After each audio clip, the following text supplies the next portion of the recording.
मैं स्वर्ग गया। उसके 4 महीने बाद अगस्त 16, 1933 को दोपहर 1:30 को मैंने जाना कि मैं फिर से मर रहा हूँ। मैं मृत्यु की अंतिम घड़ी में था। इसलिए मैंने अपने छोटे भाई से कहा, जो मेरे पलंग के पास खड़ा था, बैठ जाओ, जल्दी मम्मा को बुलाकर लाओ, मैं मर रहा हूँ।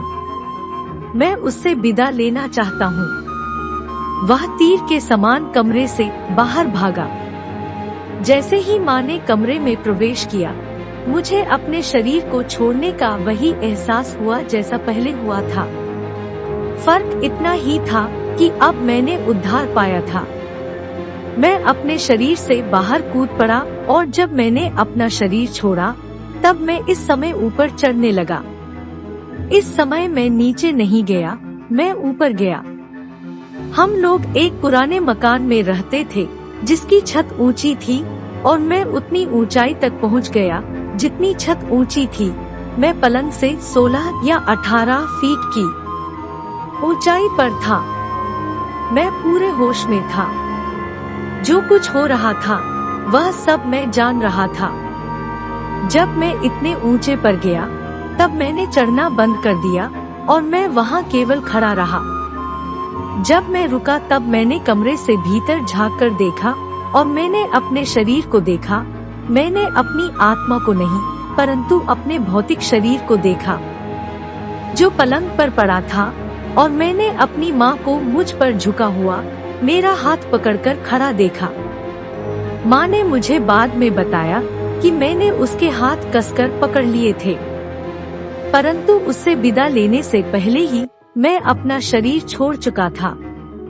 फिर मैंने ऊपर देखा और एक आवाज सुनी, और यह भी पुरुष की ही आवाज थी। मैं नहीं जानता कि वह यीशु था या स्वर्गदूत या कौन था। मैं इतना जानता हूँ कि वह स्वर्ग का दूत था। इस समय वह आवाज विदेशी भाषा में नहीं बोली, परंतु अंग्रेजी में बोली, और आवाज ने इस प्रकार कहा, वापस जाओ, वापस जाओ, वापस जाओ। तुम अभी नहीं आ सकते।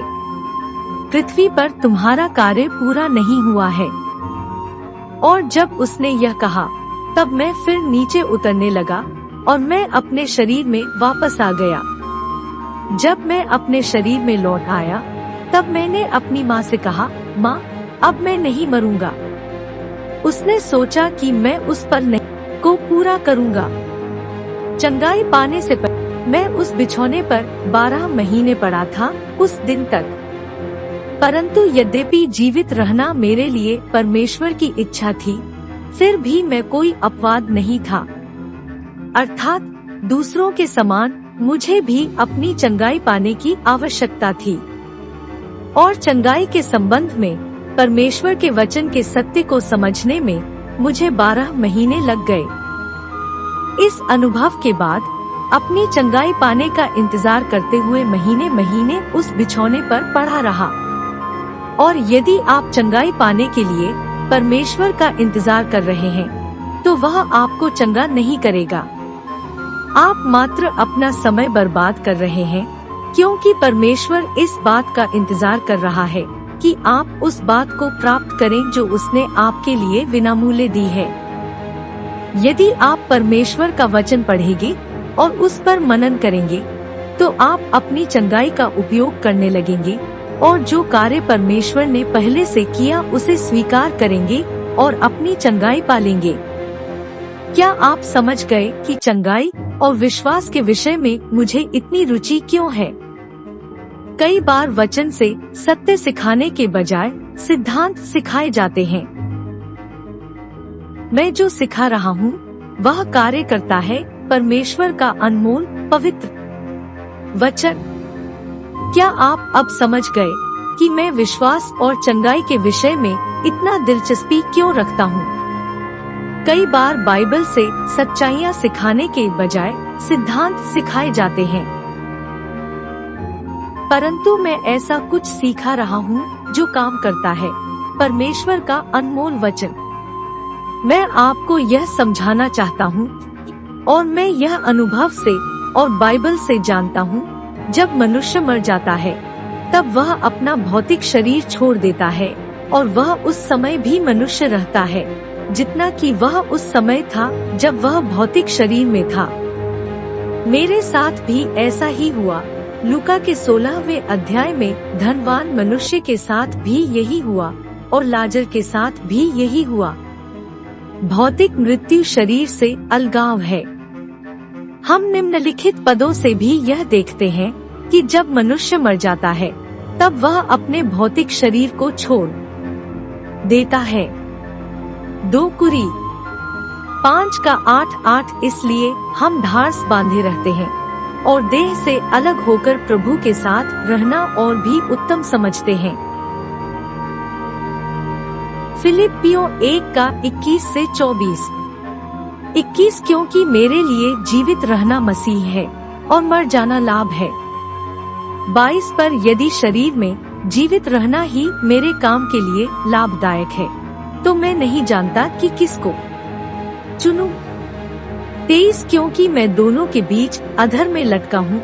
जी तो चाहता है कि कूच करके मसीह के पास जा रहूं क्योंकि यह बहुत ही अच्छा है। 24 परंतु शरीर में रहना तुम्हारे कारण और भी आवश्यक है।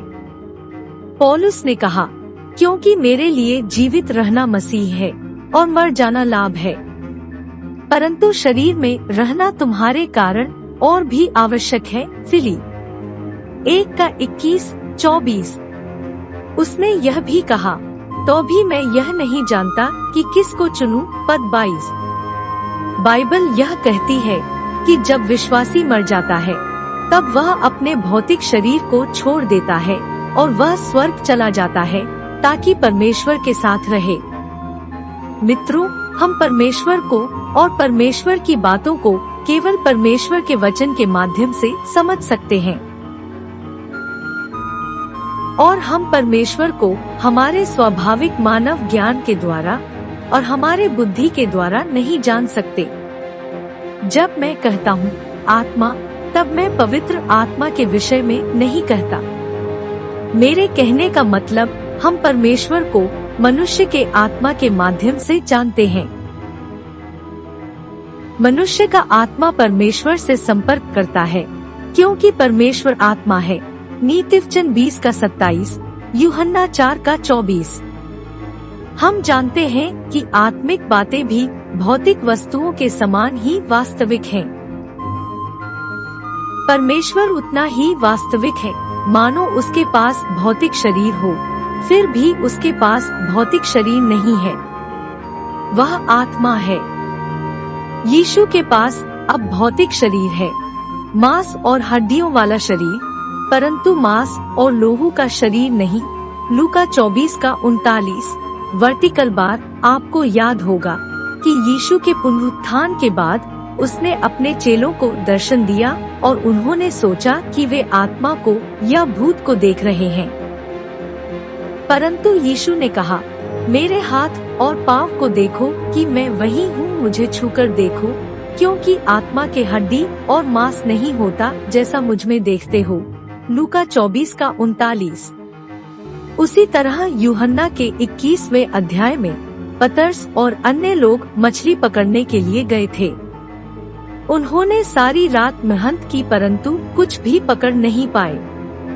अगली सुबह उन्होंने यीशु को छोर पर देखा और उसने उनसे बातें की। उन्होंने इतनी मछलियां पकड़ी कि मछलियों की बहुतायत के कारण उसे खींच न सके। यू 21:6। फिर वे छोर पर आए और यीशु आग पर मछली भून रहा था और उसने उनके साथ भोजन किया। यूहन्ना 21:9-15। उस समय यीशु के पास एक भौतिक शरीर था, पुनरुत्थित शरीर, मांस और हड्डियों वाला शरीर, क्योंकि उसके चेलों ने उसे देखा और उसने उनके साथ रोटी खाई।